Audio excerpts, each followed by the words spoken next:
আজকে তারা জামাত ইসলামীকে আবার নতুন করে জেল জুলো নির্যাতন হামলা মামলা রক্তচক্ষু দেখাচ্ছেন। ত্যাগের রাজনীতির জন্য যাদের জন্ম হয়েছে, নির্যাতন হামলা মামলা গুলি রক্তচক্ষু দেখে জামাত ইসলামীকে এক সেকেন্ডের জন্য স্তব্ধ করা যাবে না। আগামী 1 বছর ধরে নেন, আগামী 1 বছর ডক্টর ইউনূস স্যার আকারে ইঙ্গিতে ইশারায় উনাদের পিছনে আছে, মানে সরকারের পিছনে আছে, জামাত ইসলামের পিছনে আছে। উনি 1 বছরে দেশ থেকে কোথাও যাচ্ছে না। উনাকেও কিন্তু সর্বোচ্চ নিরাপত্তা দিয়া ডক্টর ইউনূস স্যারকে রাখা হয়েছে। হ্যাঁ, ডক্টর ইউনূস স্যারকে সর্বোচ্চ সম্মান দিয়া, ইজ্জত দিয়া রাখা হয়েছে। সবাই মিলে চেষ্টা করলে নতুন সংস্কারের মধ্যে দিয়ে এই দেশটা আগায় যাবে ভাই। সংসদের অধিবেশন শুরু হলেই বিএনপি কঠিন পরিস্থিতিতে পড়বে।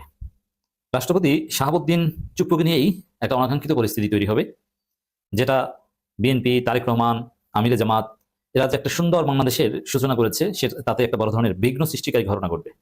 জুলাই সনদ বাতিল চাওয়া রিটের শুনানি চলছে এখন বাংলাদেশের হাইকোর্টে। আমার বিশ্বাস বাংলাদেশের কোনো বিচারপতি জুলাই সনদ বাতিলের জন্য কলম হাতে নিবেন না। আর যদি কলম হাতে নেন তাহলে অবশ্যই তাকে এই জুলাই সনদের বাতিলের কারণে কোনো একদিন বাংলাদেশের মানুষ তাকে কাঠগড়ায় দাঁড় করাবে। যদি আগে আমজনতার কাছে আসেন এবং তাদেরকে যদি বিচারের মুখোমুখি করবার পায়তারা করার চেষ্টা করেন, গতবার তো সংসদ ভবনে আমরা ঢুকে পড়েছিলাম হাসিনা পালানোর পরে, এইবার আপনারা থাকতেই সংসদ ভবনে কিন্তু ঢুকে যাবেন।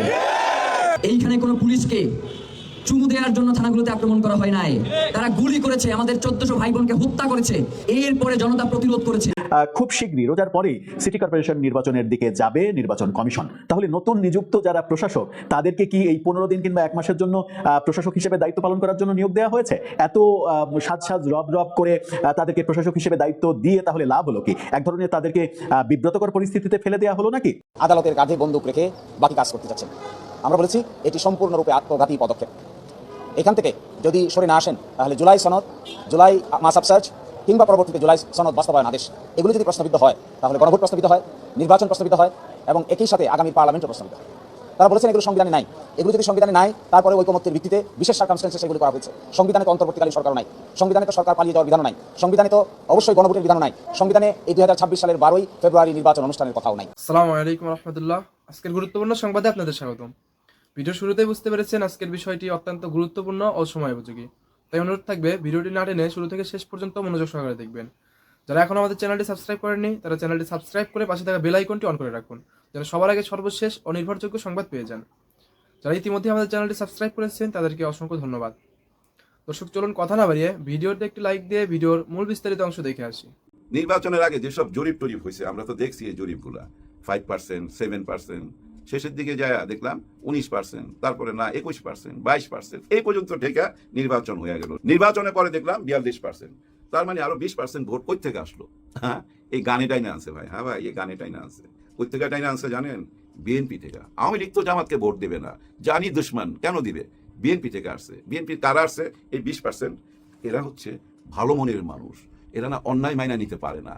ওরা গত 15-16 মাসে যা দেখছে, চাঁদাবাজি, টেন্ডারবাজি, নিজেরা মারামারি কইরা ওই পারে চলে যাওয়া, এইসব পছন্দ করে নাই। পছন্দ না কইরা এদিকে চলে আসছে, কারণ দেখছে যে ভাই এরা রাজাকার হোক আর আলবদর হোক, এরা দেশ ছাইরা কোথাও যায় নাই, কখনোই যায় নাই। আর এরা কোনোদিনই কোনো জালিয়াতি করে নাই, দুর্নীতি করে নাই। ক্ষমতার সঙ্গে যখন ছিল 2-1 মন্ত্রী মিনিস্টার ছিল, তারা কোনো দুর্নীতি করে নাই। তার মানে কি জানেন? ক্লিন একটা ইমেজ। ওই ইমেজের কারণে বিএনপি থেকে অনেক মানুষই জামাতকে ভোট দিছে, যার জন্য এত ভোট পাইছে, যার জন্য 78টা আসন পাইছে। জামাত ইসলাম অতীতে কয়টা আসন পাইছে আপনারা তো জানেন। ওনারা সারা জীবনে 20-25টা আসনই তো পাইছে, এর বেশি তো পায় নাই। 3টাও পাইছে, এমন দিনও তো গেছে। অথচ দেখেন এনসিপি মাত্র বয়স 1 বছর 1 দিন 6টা আসন পাইছে। তার মানে কি দেখেন জামাতকে কিভাবে ফাইট দিতে হয়েছে, কারণ এদেরকে রাজনীতি করতে দিত না। আমরা কি 15 মাস আগেও, মানে 5ই আগস্টের আগে জানতাম জামাত ইসলামের নামে এমন একটা দল আছে, এত সুন্দর, মানুষগুলো এত ভদ্র, শিক্ষিত, মার্জিত? আমরা কি জানতাম ভাই? জানতাম না। আমরা শিবিরকে কিভাবে জানতাম? আজকে কিভাবে জানি? আপনারাই বলেন। 5টা বিশ্ববিদ্যালয় নির্বাচনের পরে তাদের ভূমিকা দেখা আপনি তাদেরকে মন থেকে ভালোবাসেন নাই? ভালোবাসার কাজ তো তারা করছে। এভাবে আমরা গত এই 17-18 মাসে তাদেরকে চিনলাম। আর গত 17-18 মাসে এই দলটা কোথায় এসে দাঁড়াইছে? বিরোধী দল হিসাবে 78টা আসন নিয়ে, মানে 78 জন পাহারাদার পাঠাচ্ছি, বাকি 221 জন না কয়জন থাকে ওদেরকে পাহারা দিবার জন্য, তাই না? আশ্বাস করার কিছু নাই। বিরোধী দল কেমন হয় এটা আমরা দেখছি তো ভাই। জাতীয় পার্টির বিরোধী দল দেখছি না আমরা? জিএম কাদের সাহেবকে দেখছি, কেমন বিরোধী দল, ইন্ডিয়া থেকে আইসা কি কথা বলছিল, এটা তো আমাদের মনে আছে। সো এই বিরোধী দল তো আর ওই বিরোধী দল না। এটাই হচ্ছে নতুন বাংলাদেশের পরিবর্তন। হ্যাঁ ভাই, নতুন বাংলাদেশের পরিবর্তন এখান থেকেই তো শুরু। সামনে আরো অনেক খেলা আছে। বিরোধী দল যা করবে সরকারি দলকে তাই করতে হবে। এটাই হলো নতুন রাজনীতি। জামাত ইসলাম দেখাই দেওয়া যাবে বিরোধী দলের দায়িত্বটা কি। চামচামি করা না, ভণ্ডামি করা না। বিরোধী দলের দায়িত্ব ওই প্লট নেওয়া না, গাড়ি নেওয়া না, গাড়ি নিজের নামে নিয়ে আবার বেচা দিয়া ওখান থেকে টাকা কামানো না। বিরোধী দল কাকে বলে ওইটাই কিন্তু আপনারা দেখতে পাবেন সামনের দিনগুলাতে। দেখেন না, ওনারা বলছে আমরা কোনো ট্যাক্স ফ্রি গাড়ি নিব না, আমরা ওই যে জমি জমা দেয় যে রাজক থেকে এমপিদেরকে, আমরা সেটা নিব না। সরকারি দল বলছে আমরাও নেব না। ওনারা যেটা বলছে ওইটাই তো ফলো করছে। ভবিষ্যতে এরকমই হবে, কারণ ৭৮টা আসনে জামাত ইসলামের এই 11 দলের যারা পাশ করছে তারা কি ঘোষণা দিছে, আমাদের এলাকা চাঁদা মুক্ত, টেন্ডার মুক্ত, এখানে কোনো মা বোনকে বেজ্জতি করা যাবে না, কারো স্বাধীনতার উপরে হাত দেওয়া যাবে না, জুলুম চলবে না, চাঁদাবাজি চলবে না, সব কিছু তো বন্ধ করবে তারা। হ্যাঁ ভাই, জামাতে ইসলামের 11 দল থেকে যে ৭৮টা আসন পাইছে, ওই ৭৮টা আসন আপনারা ঈদের পর পরই বুঝতে পারবেন, আগামী 2-3 মাসের মধ্যে বুঝতে পারবেন তাদের এলাকাগুলো কিভাবে চলতেছে। এখন দেখেন, জনগণ যখন দেখবে কিরে এই ৭৮টা আসনে কোনো টেন্ডারবাজি নাই, চাঁদাবাজি নাই, খুন নাই, রেপ নাই, কিছু নাই, কিন্তু বাকি আসনগুলোতে কেন হচ্ছে, এটা যদি চোখে আঙুল দিয়া দেখাই দিতে পারে, তাহলে তো ভাই আপনি নিজেই বুঝে নিতে পারবেন আগামী বাংলাদেশটা কার হাতে তুলে দেওয়া উচিত। আপনার বিবেকে তখন কি বলবে, আগামী নির্বাচন যখন আসবে তখন মানুষ কোন দিকে ঝুঁকা পড়বে, আর তখন যদি জামাতে ইসলাম ক্ষমতায় যায় আর যারা বিরোধী দলে থাকবে তাদের কি আচরণ হবে সেটাও কিন্তু ওনারা এখনই দেখাই দিবে, শিখাই দেওয়া যাবে। তো বিরোধী দলে থাকলে কি ধরনের আচরণ করতে হয়, সেই আচরণের মধ্যে দিয়েই কিন্তু আগামীতে যারা বিরোধী দলে আসবে তাদেরকে যেতে হবে ঠিক ওই রাস্তায়। এখন জামাত ইসলাম যে রাস্তায় যাচ্ছে ওই একই রাস্তায় যেতে হবে। এভাবেই ধীরে ধীরে শুদ্ধ অভিযান চালায়া একটা টাইমে এই জামাত ইসলাম দায়িত্বে আসবে, দেশের দায়িত্ব তারা বুঝা নিবে। ওই সময় বেশি দূরে না, ঘাবড়াইবার কিছু নাই, সবকিছু পজিটিভলি নিতে হবে। নির্বাচনের আগে অনেক রকম কথা আমরা শুনছি, নির্বাচনের 2-3 দিন পরও অনেক রকম কথা শুনছি, এই বিচার হইতেই হবে, এবং এই জুলাই সনদ, এই যে শপথ টপথ নেওয়া, এগুলা বৈধ না, এগুলা সংবিধানে নাই, সংবিধানে আছে মহামান্য রাষ্ট্রপতি ছুপ্পুর সাহেবকে নিয়ে সব জায়গায় যাইতে হবে, মহামান্য রাষ্ট্রপতিকে সম্মান দিতে হবে, অনেক রকম কাহিনী আমরা দেখছি। কিন্তু বাস্তবতা কি? বাস্তবতাটা দেখেন, ওনারা সবকিছুই মাইনা নিতেছে, জুলাইকে মাইনা নিতেছে। বিচার কার্যক্রম যেভাবে চলতেছিল আন্তর্জাতিক বিচার ট্রাইব্যুনালে সেটা চলমান থাকবে, এবং বিডিআর এর কথাও তুলে নিয়ে আসছে, সবকিছুই কিন্তু ঠিক আছে। কিন্তু মাঝখানে কেন এরকম দেখতেছিলাম, মাঝখানে এলোমেলো ছিল কি জন্য জানেন? নির্বাচনের জন্য, ভোটের জন্য। ওনারা নিজেরাই খোলাখুলি ভাবে এবং গোপনেও বিএনপি আওয়ামী লীগকে কথা দিছে যে ভাই আমাদেরকে ভোট দে, তোদের মামলা টামলা যা আছে সব উঠায় নেবো, তোদের অফিস টফিস সব খুলে দেবো, এরকম কথা দিছে ভাই। যার জন্য ক্ষমতায় আসার সঙ্গে সঙ্গে দেখেন না অফিস খুলতে লাগলো, প্রায় 60-70টা অফিস খুলে গেছে, কিন্তু আইনগতভাবে এটা নিষিদ্ধ। এখন কিন্তু দেখবেন আস্তে আস্তে ওই অফিসগুলোতে আবার তালা মারা হবে, কারণ নির্বাচন তো শেষ হয়ে গেছে, ভোট তো নিয়ে নিছে। ওই যে একটু আগে বলতেছিলাম না, 20 ভাগ ভোট চলে আসছে জামাত ইসলামের দিকে 15 মাসের কার্যক্রম দেখা। তাহলে এই 20% ভোট কোথা থেকে আসলো? বিএনপিতে আওয়ামী লীগ থেকে আসছে। আওয়ামী লীগের 20% না ভাই, সব ভোটই ওনারা পাইছে। এই যতগুলা না ভোট দেখেন না, 2 কোটি কত জনই না ভোট, এগুলো সব আওয়ামী লীগের ভোট। আর কাদের ভোট জানেন? যারা এই গত 15-16 মাস ধরে দেশে অরাজকতা চালাইছে, হানাহানি করছে, লুটপাট করছে, টেন্ডারবাজি করছে, চাঁদাবাজি করছে, এদের ভোট। কারণ কি জানেন? এরা তো বুঝে নিছে ভাই, কোনো কারণে যদি জামাত ইসলাম ক্ষমতায় চলে আসে তাইলে তো ভাই আমাদের ব্যবসা বাণিজ্য বন্ধ, চাঁদাবাজি বন্ধ, আমরা যেভাবে চলতেছিলাম শান শকতে গাড়ি হাঁকায় টাকায় সবই তো বন্ধ হয়ে যাবে। আবার এমনও হইতে পারে ওরা ক্ষমতা এসে আমাদেরকে খুঁজা ভাই করে জেলে ঢুকাইতে পারে, যার জন্য মরিয়া হয়ে গেছিল বিএনপিকে জিতাইবার জন্য। এটা আমি আওয়ামী লীগের কথা বললাম, আওয়ামী লীগের এরা। এই যে বর্তমানে দেখতেছেন না চারিদিকে আবার চলতেছে, কিন্তু ফেসবুকে যান, ইউটিউবে যান, আবার চলতেছে ডিস ব্যবসা কায়রা নিতে হবে, অমুক ব্যবসা কায়রা নিতে হবে, তুই এখানে থাকতে পারবি না, এটা আমার, এরকম ব্যাপার চলতেছে অহরহ। অনেকে কি মনে করে জানেন? বিএনপির ভিতরে কিছু চাঁদাবাজের সঙ্গে আওয়ামী লীগের যারা খারাপ ছিল তারা মিলামিশা এখন এইসব কার্যক্রম চালাইতেছে যেন সরকারকে বদনাম দেওয়া যায়, সরকারের বদনাম হয়, এইটাই চাইতেছে, কারণ ঝাল মিটাইতেছে। কি ঝাল? এই যে নির্বাচনের আগে বলছে আমরা নার পক্ষে, সংস্কার মানি না, এখন বলতেছে সংস্কার মানি, আমরা হ্যাঁ পক্ষে। সবকিছুই দেখেন জুলাই নামের একটা জালের মধ্যে অটোমেটিক আটকা পড়া যাইতেছে। ডক্টর ইউনূস স্যার বলছিল না, কোনো উপায় নাই পিছনে যাওয়ার, সামনে যাইতে হবে, এটা ওয়ান ওয়ে রোড, ইউটার্ন নিলেই অ্যাক্সিডেন্ট হবে। হ্যাঁ ভাই, ইউটার্ন নিলেই অ্যাক্সিডেন্ট হবে, ইউটার্ন এখন আর নেওয়ার উপায় নাই।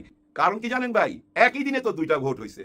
আমার একটা ভোট নিয়ে আপনি পাওয়ারে চলে গেলেন, আমার আরেকটা ভোটের খবর কি? তার মানে কি ওই একই দিনে আপনি ঢুইকা গেছেন সংস্কারের ভিতরে, আর ফিরার কোনো উপায় নাই। এই জিনিসটা বুঝতে কি এত দেরি হলো মাননীয় প্রধানমন্ত্রী তারেক রহমান সাহেবের? নিশ্চয়ই না, উনি চুপচাপ, দেখেন না একটু কথা কম বলে, আর যারা কম কথা বলে তারা কিন্তু বুদ্ধিমান হয়। উনি চুপচাপ ছিলেন এই জন্য ভাই নির্বাচনটা শেষ হোক, সবাই ভোট টোট নিয়ে নি, তারপরে আসল চেহারাটা দেখামু। বলছেন আই হ্যাভ এ প্ল্যান, এইটাই প্ল্যান। দেখবেন এই জুলাইয়ের সাথেই থাকবে। এই জুলাই উনাকে কত বড় সম্মান দিছে, জুলাইয়ের সাথে কেউ গাদ্দারি করবে না। গাদ্দারি করার কোনো রাস্তা নাই তো, আপনাকে একটা জালের মধ্যে আটকা ফেলাইছে তো ডক্টর ইউনূস স্যার। উনি এমন ভাবে সংস্কার কইরা রাখা গেছে, আর ওই সংস্কারের ভিতর দিয়ে এখন সবাইকে যেতে হবে, কারণ সবাই ওই জালে আটকা পড়ে গেছে। পিছনে যাওয়ার কোনো উপায় নাই, কেউ কোনো দুশ্চিন্তা করবেন না। রাজনৈতিক অনেক কথাবার্তা চলবে, কথাবার্তা শুনে কেউ ঘাবড়াইবেন না। ওনারা কিন্তু ভিতরে ভিতরে তলে তলে সব এক জায়গায় আসতেছে, কারণ জুলাই সনদটা টোটালটাই তো একটা ফ্যাসিবাদের বিরুদ্ধে, তাই না? আর ওই ফ্যাসিবাদ কারা ছিল? ওই ফ্যাসিবাদের সঙ্গে যদি আপনি লড়তে চান তাহলে সবাইকে এক জায়গায় আসতে হবে, এবং ধীরে ধীরে সবাই এক জায়গায় আসতেছে। বহু রকম সমালোচনা শুনবেন, বহু রকম গুজব শুনবেন, কোনো কিছু মাথায় নিবেন না।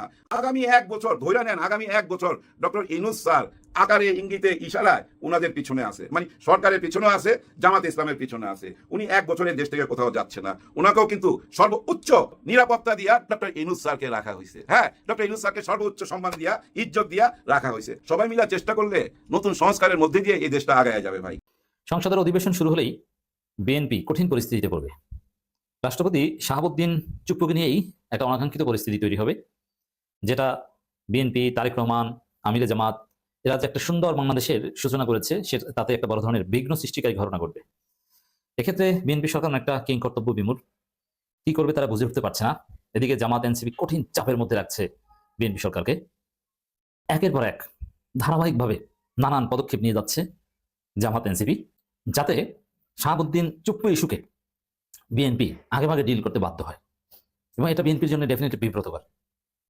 দর্শক, যেখানে নাহিদ ইসলাম এনসিপি সরাসরি বলছে চুপ্পুকে অভিশংসন করে গ্রেপ্তার করতে হবে, কোনো রাষ্ট্রপতিকে কেন্দ্র করে কোন এমপি ধরনের কথা অভিশংসন বিল উত্থাপনের আগে বলে, এটা নজিরবিহীন। দর্শক, জামাতের একজন জামাতপন্থী একজন ব্যারিস্টার জনাব শাহরিয়ার কবির, তিনি একবার চুপ্পুকে অপসারণ করে নতুন রাষ্ট্রপতি নিযুক্তের লিগ্যাল নোটিশ দিয়েছেন, এখন আবার প্রধানমন্ত্রীকে চিঠি দিয়েছেন। এটা অসাধারণ একটা ব্যাপার।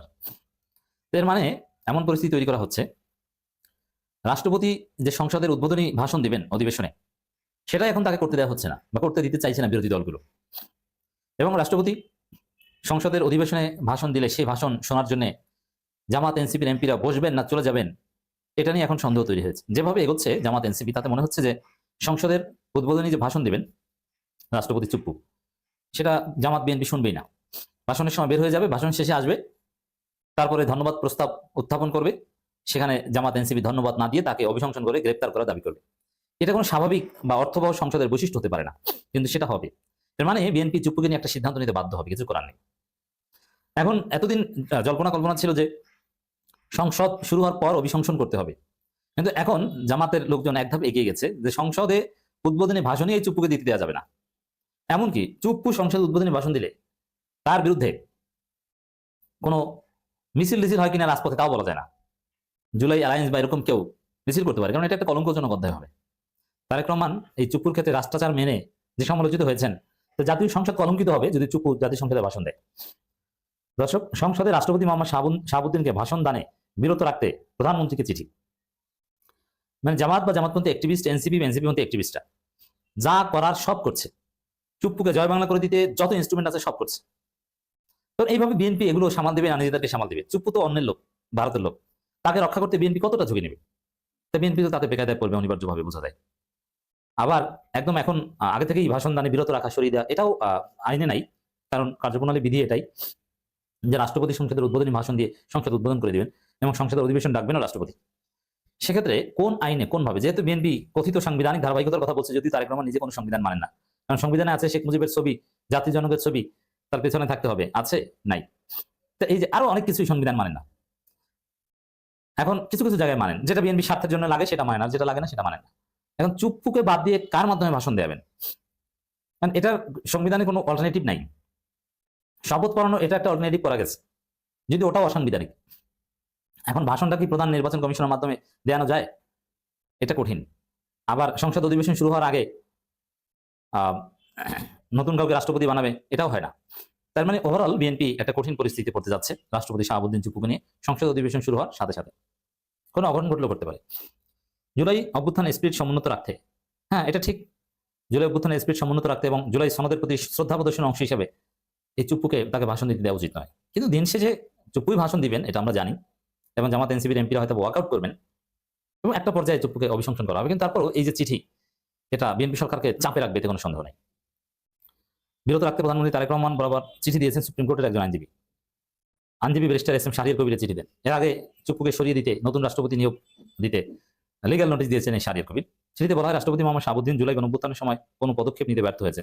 এছাড়া তিনি বিগত আওয়ামী লীগ সরকারের বিরুদ্ধে কোনো কার্যকর ব্যবস্থা নেননি এবং এখন অনুতপ্ত হয়ে কোনো বিবৃতি দেননি। এবং সর্বশেষ জামাত তার বিরুদ্ধে শপথ লঙ্ঘনের অভিযোগ এনেছে এবং এনসিপি তার গ্রেপ্তারের দাবি জানিয়েছে। তাহলে এরকম একজন নির্লজ্জ নিকৃষ্ট ব্যক্তি জাতীয় সংসদে ভাষণ দিবে, এটা নতুন বাংলাদেশের জন্য একটা লজ্জা, কলঙ্কজনক অধ্যায় হয়ে থাকবে। তো এর দায় কিন্তু বিএনপির উপর। কারণ চুপ্পুকে ভাষণ দিতে দেবে কি দিবে না, না বিকল্প কিছু তৈরি করবে। কারণ সংবিধান অনুযায়ী তো দেশ চলছে না। সংসদ শুরু হওয়ার আগে সংবিধান 180 দিনের আগে কোনো সংবিধান আপনি নির্দিষ্ট করে বলতে পারবেন না। কারণ 180 দিন সংবিধান সংস্কার পরিষদ হিসেবে কাজ করবে সংসদ, তারপরে সংবিধান সবকিছু ফাইনালাইজ করার পরে দেন সংবিধান, তার আগে কোনো সংবিধান এগুলো তারেক রহমান মানেন না। এই যে শেখ মুজিবের ছবি, এটা কি মানেন তারেক রহমান? মানেন না। অতএব এমপিদের শপথ পড়ানোর বিষয়টা যেরকম বিকল্প তৈরি করা হয়েছে, এখানে এরকম বিকল্প তৈরি করা উচিত তারেক রহমানের, কিন্তু সেটা করবেন বলে মনে হচ্ছে না। করুক বা না করুক, তাদেরকে এটা ডিল করতে হবে এবং এটা নিয়ে একটা বিব্রতকর পরিস্থিতি বিএনপি পড়বে। চিঠিতে বলা হয় রাষ্ট্রপতি মোহাম্মদ শাহাবুদ্দিন 20 ফেব্রুয়ারি দৈনিক কালের কণ্ঠে সাক্ষাৎকার রাষ্ট্রপতি কেবল জুলাই বিপ্লবের চেতনাকে অবমাননা করেননি, বরং প্রকৃত সত্যকে মিথ্যাভাবে উপস্থাপন করেছেন। অতএব তিনি তার শপথ ভঙ্গ করেছেন এবং বাংলাদেশের রাষ্ট্রপতি হিসেবে অব্যাহত থাকার কোনো আইনি অধিকার তিনি রাখেননি। তো এইটা হচ্ছে তার জন্য একটা কঠিন পরিস্থিতি। শেষে চিঠিতে প্রধানমন্ত্রীকে অনুরোধ করা হয়েছে জুলাই বিপ্লবের চেতনা সমুন্নত রাখতে এবং রাষ্ট্রপতি মোহাম্মদ শাহাবুদ্দিনকে সংসদের অধিবেশন আহ্বান বা সংসদ ভাষণের প্রদানের অনুমতি না দেওয়ার ব্যবস্থা নিতে, অথবা প্রধানমন্ত্রী তার সুবিধা মতো ব্যবস্থা নেবেন বলে চিঠিতে অনুরোধ করা হয়েছে। এই অনুরোধ ব্যক্তিগত নয়, জনগণের আকাঙ্ক্ষা।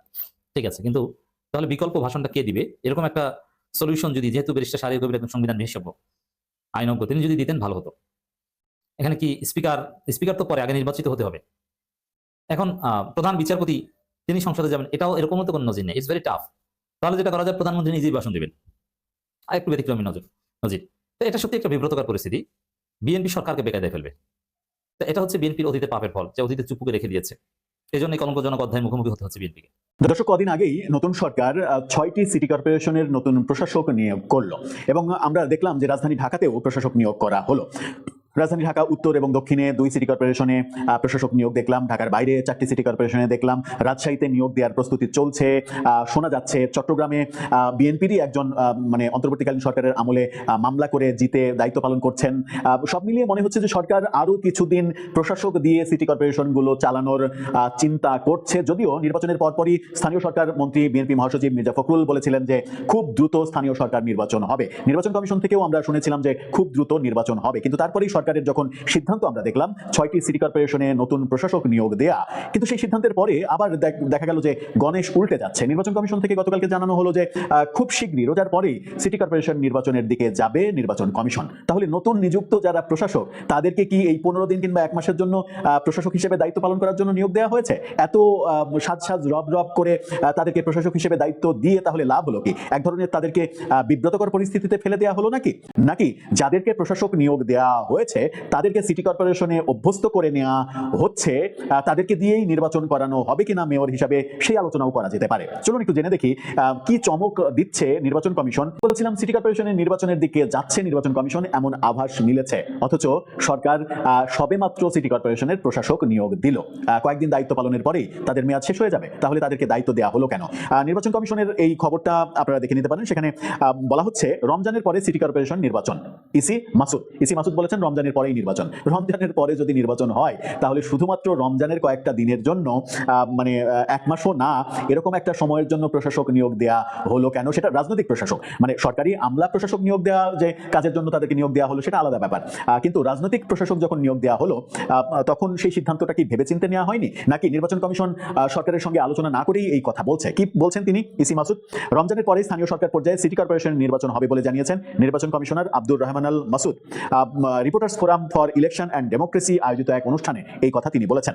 তিনি বলেন স্থানীয় সরকার নির্বাচন শিগগিরই হবে, রমজানের পরে স্থানীয় সরকার পর্যায়ে সিটি কর্পোরেশন নির্বাচন হবে। এটি সারা বছর ধরে চলতে থাকবে।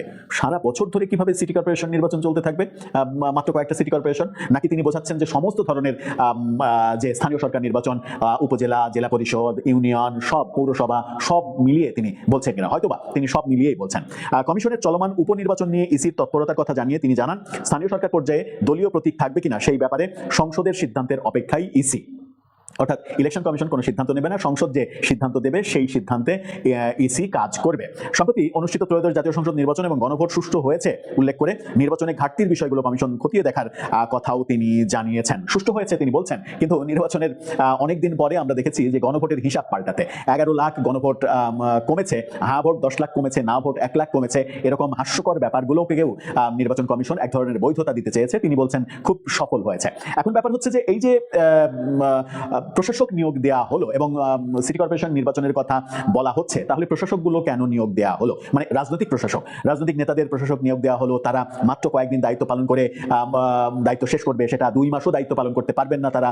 তাদেরকে এরকম একটা বিব্রতকর পরিস্থিতির মধ্যে, অসম্মানজনক পরিস্থিতির মধ্যে সরকার কেন ফেলে দেবে, সেটা একটা বড় প্রশ্ন। নাকি এখন পর্যন্ত নতুন সরকার এবং নির্বাচন কমিশনের মধ্যে সমন্বয় সাধনের ব্যাপারটা হয়ে ওঠেনি। আবার নির্বাচনে যদি সিটি কর্পোরেশন তো বটে, স্থানীয় সরকার নির্বাচনে যদি বিএনপি দেরি করে ফেলে তাতে কিন্তু বিএনপির লসটা কিভাবে? তারা যে ভূমিধস বিজয় পেয়েছে জাতীয় নির্বাচনে, সেই বিজয়ের ইমেজটা থাকতে থাকতে স্থানীয় সরকার নির্বাচনগুলো করে ফেলাই তাদের জন্য বুদ্ধিমানের কাজ হবে। নতুবা সরকারের মেয়াদ যত বাড়বে, সরকারের সমালোচনা তত বাড়বে। সরকারের সমালোচনা জন্ম নেওয়ার পরে তারা যদি স্থানীয় সরকার নির্বাচনে যায়, তাতে করে দ্রুত নির্বাচন দিলে যে ভালো ফলাফল পাওয়ার সম্ভাবনা থাকতো সেটা অনেকটা কমে যাবে। আবার আরেকটা বড় ব্যাপার রয়েছে, সেটা হচ্ছে যে খুব দ্রুত নির্বাচন যদি দেয় এবং সেই নির্বাচন দেওয়ার আগে আওয়ামী লীগের ওপর থেকে নিষেধাজ্ঞা তুলে নিয়ে তাদেরকে যদি নির্বাচনে অংশগ্রহণ করতে দেয়া না হয়, তাহলে জাতীয় নির্বাচনের ফলাফলের উল্টো ফলাফল স্থানীয় সরকার নির্বাচনে হতে পারে। কারণ সারা দেশে বিভিন্ন জায়গায় আমরা দেখেছি আওয়ামী লীগের ভোটারদের আস্থা অর্জন করেই বিএনপি নিরঙ্কুশ সংখ্যাগরিষ্ঠতা অর্জন করেছে। যদি আওয়ামী লীগের ভোটাররা তাদেরকে ভোট না দিত, তাহলে এই যে ভূমিধস বিজয় 209টা একাই পাওয়া, এটা সম্ভব হতো কিনা সেটা অনেকেই প্রশ্ন তুলছেন। হয়তো তারা নিশ্চিন্তেই সরকার গঠন করতো, কিন্তু 2/3 আসন পাওয়া এই ব্যাপারটাতে আওয়ামী লীগের ভোটাররা ভূমিকা রেখেছে। আওয়ামী লীগের নেতাকর্মীদের পর্দার আড়ালে নেতাকর্মীদের সাথে এক ধরনের সমঝোতা, সেই সমঝোতাগুলো কাজে দিয়েছে। যে কারণে আমরা দেখেছি নির্বাচনের পরে আওয়ামী লীগের অফিস খোলা, পতাকা উত্তোলন, মিছিল, এটা ওটা অনেক কিছু ঘটেছে, বিএনপি নমনীয় অবস্থা দেখিয়েছে। এখন স্থানীয় সরকার নির্বাচনে যদি জাতীয় নির্বাচনের আগে যে মানে কি বলবো, যে পর্দার অন্তরালে যে সমঝোতা হয়েছে, সেই সমঝোতায় নিশ্চিত করেই ছিল যে নিষেধাজ্ঞা তুলে নেওয়া হবে। তো নিষেধাজ্ঞা যদি তুলে নেওয়া না হয়, তাহলে আওয়ামী লীগের ভোটাররা যদি বেঁকে বসে যদি রিভার্স ভোট দিয়ে ফেলে স্থানীয় সরকার নির্বাচনে, তাহলে সেটা বিএনপির জন্য বেশ খারাপ ফলাফল বয়ে আনতে পারে। কারণ এবারে নির্বাচনে আমরা দেখেছি 50% ভোট বিএনপি পেলেও 32% ভোট কিন্তু জামাত পেয়ে গেছে। সুতরাং এই ইকুয়েশনে আওয়ামী লীগের ভোট বিএনপি থেকে কেটে জামাতের সঙ্গে যুক্ত হলে স্থানীয় সরকার নির্বাচনের ফলাফল পুরোটাই উল্টে যেতে পারে। সুতরাং এই ইকুয়েশনের ভুলটা নিশ্চয়ই বিএনপি করবে না।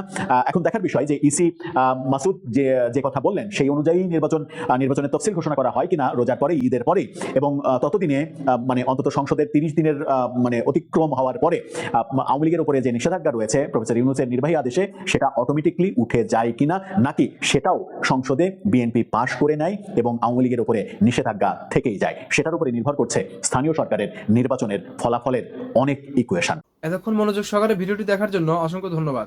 ভিডিও সম্পর্কে কোনো মতামত থাকলে অবশ্যই কমেন্ট সেকশনে জানাবেন। যারা এখন আমাদের চ্যানেলটি সাবস্ক্রাইব করেননি, তারা চ্যানেলটি সাবস্ক্রাইব করে পাশে থাকা বেল আইকনটি অন করে রাখুন, যেন সবার আগে সর্বশেষ সংবাদ পেয়ে যান। যারা ইতিমধ্যে সাবস্ক্রাইব করেছেন তাদেরকে অসংখ্য ধন্যবাদ। দর্শক সবাই ভালো থাকুন, সুস্থ থাকুন, আল্লাহ হাফেজ।